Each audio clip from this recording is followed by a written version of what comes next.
Kristen Connor of Norcross spent years honing her skills as a corporate attorney. But a personal crisis found her on a very different path, turning her from a legal advocate to a champion of children battling cancer. The Fox Medical Team's Beth Galvin is here with Connor's story. Beth. And Marissa and Tom, Connor had found this balance between being a business litigator and being a mom. But while she was pregnant with her second child, she got some news that would change the course of her life.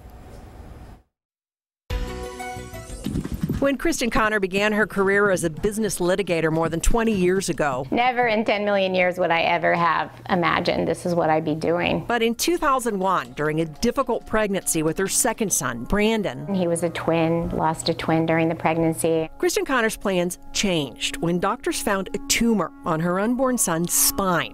When he was just a month old, tests confirmed the worst, neuroblastoma. Brandon had an aggressive, hard-to-treat childhood cancer. I remember calling my parents and just sobbing on the phone, saying, how can a baby be born with cancer? Because Brandon had respiratory problems, doctors delayed his surgery until he was 2, and tests showed the cancer was progressing. So the Connors flew to San Francisco for the next step. We got out there and were preparing for the surgery, and they were doing all the final scans, and they discovered that his tumor had disappeared.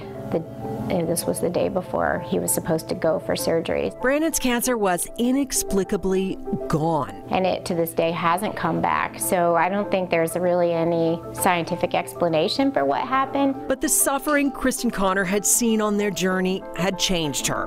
Back at work, I would be in client meetings with, clients who had, pretty serious business problems. And I would find myself thinking, are you kidding me? This is not a problem. Like, if you want to see a real problem, let's go over to, Eggleston and go to the bone marrow transplant floor, and there you've got some real problems. So Connor changed course. Today, she's the head of the Atlanta-based nonprofit Cure Childhood Cancer, which recently teamed up with Children's Healthcare of Atlanta, funding a $4.5 million program to help kids with cancer who've run out of treatment options. Either the chemotherapy didn't work for them, or their cancer returned. Now they will have their tumors genetically mapped. Cure pays for the testing that could help doctors develop precisely targeted treatments that Kristen Connor hopes will give families the second chance they deserve.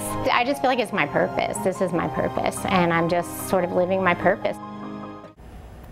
And it costs about $5,000 to sequence the genes of a child who hasn't responded to standard treatment or whose cancer has come back. And Connor says the hope is that one day they might be able to offer this same service to children who are just being diagnosed with cancer, so doctors can develop a treatment plan that is specifically targeted for their genetic mutations. And Tom and Marissa, that could be a game changer for children being diagnosed. And I guess when it comes to cancer, money really is no object here. Whatever works. Yeah.